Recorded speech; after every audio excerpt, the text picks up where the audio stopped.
the agent called me and said, "You are accepted." And I was like, "Wow, really? I'm accepted." You know, I was really, I was screaming and jumping holes like in the room. Loudness of my screaming was so that like the neighbors come to see what is happening there. And after that, I applied for the visa, and I started to gain a knowledge about this Poland and Rzeszów in general.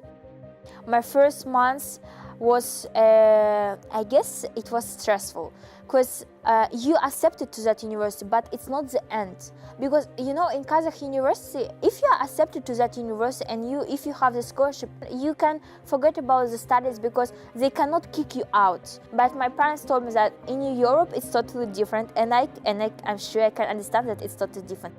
So I was really stressed at that time because I remember I was doing the whole classes, even it was just a meeting. I was going there. I didn't pass the first two exams, so I was really struggling. I don't know why, but at that time it was really hard for me, especially macroeconomy and Elizabeth Szczepaniak. I really have the really cool and supportive group mates because they told me, "We are going to make it. We are going to do that. So don't worry. You still have a two chance." Because at that time, I remember it like it was yesterday. I really wanted to just give up and wanted to come back to the Kazakhstan, because when I was talking to my mom, I was telling her, "Can you buy me a ticket to Kazakhstan? Buy me a ticket. I really don't want to study like here because it's really hard."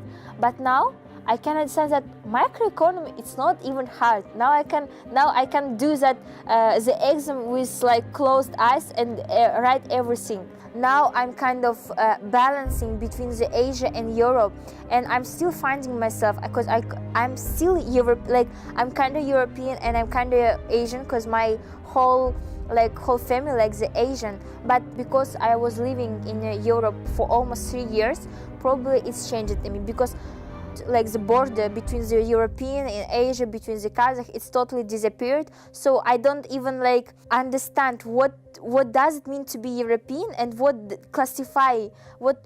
people should do to be European, and what people should do to be an Asian. And I really like this tradition to giving a name which means something. So my name is Gulzhahan. When it's translated in the Kazakh, it means like a flower of universe. So Gul, it means like flower, and Jahan, it's the universe. So flower of universe. You know, it's hard to pronounce for the international people my name, because it's like, even for Kazakh people sometimes it's hard to pronounce Gulzhahan. It's really hard. Everyone's name means something. Opening for him like some way. Actually, giving a name to a baby, it's very traditional. So usually it's done by a very wise people. So usually it's done by grandma and grandfather. So we hope like our children in the future will have this charisma and will be really beautiful or really lucky in their life.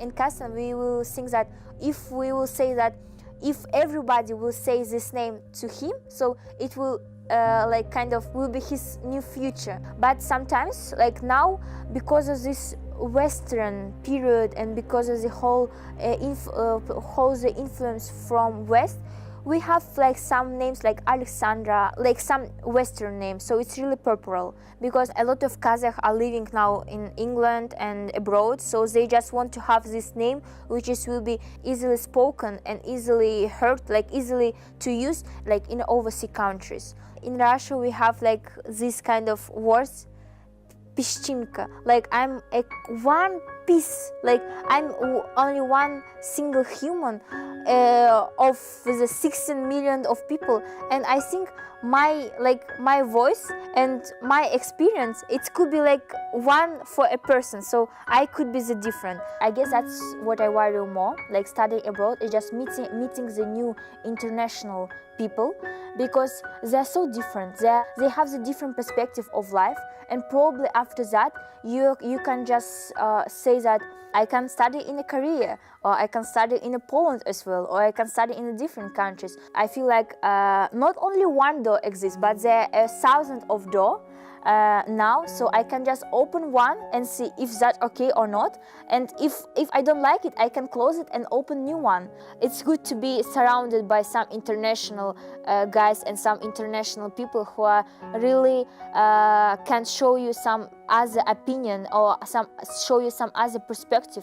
The Kazakh opinions for even one particular thing is almost the same, but when it comes to collaborating and communicating with the international person, once you look at one idea, you will have different minds, so they will look at it from the different perspective, and I really like that one. And now I can fully understand that why the international companies choosing the international people, because they have different background and different opinion about one particular thing. So I guess I really want to be the international person. A lot of people are studying abroad, a lot of people are working abroad, so they're just coming to the Kazakhstan and they're bringing this noveltiness, new way of thinking to the Kazakh people, and it's just spreading through the society.